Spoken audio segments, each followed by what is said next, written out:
గాడి తప్పిన ఆర్థిక వ్యవస్థను సరిచేసి అభివృద్ధి వైపు నడిపించిన దార్శనికుడు మన్మోహన్ సింగ్ గారు. ఆయన మరణం చాలా బాధాకరం. 2004లో దేశ 13వ ప్రధానిగా బాధ్యతలు చేపట్టిన మన్మోహన్ సింగ్ గారు 2014 వరకు కొనసాగారు. వీరు తమ హయాంలో తీసుకున్న సంచలన నిర్ణయాలు కొన్ని తెలుసుకుందాం. ఈయన హయాంలోనే ఆధార్ కార్డుల జారీ మొదలైంది. ఉపాధి హామీ పథకం అమలు మొదలైంది. పేద పిల్లలకు ప్రైవేటు స్కూళ్లలో ఉచిత అడ్మిషన్ పొందడానికి వీలు కల్పించే బెస్ట్ అవైలబుల్ స్కూల్స్ 2008లో ప్రారంభించడం జరిగింది.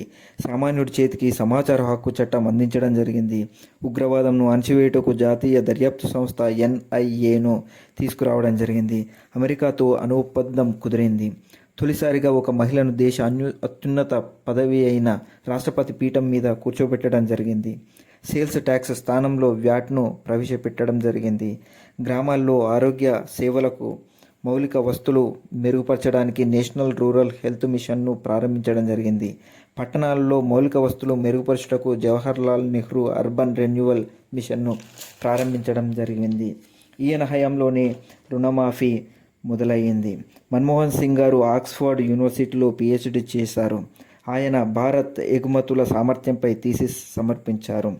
మన్మోహన్ సింగ్ గారి కూతురు దమన్ సింగ్ గారు మన్మోహన్ సింగ్ గారిపై ఒక పుస్తకంను రాశారు. ఆ పుస్తకం పేరు స్ట్రిక్ట్లీ పర్సనల్ మన్మోహన్ అండ్ గుల్శరన్.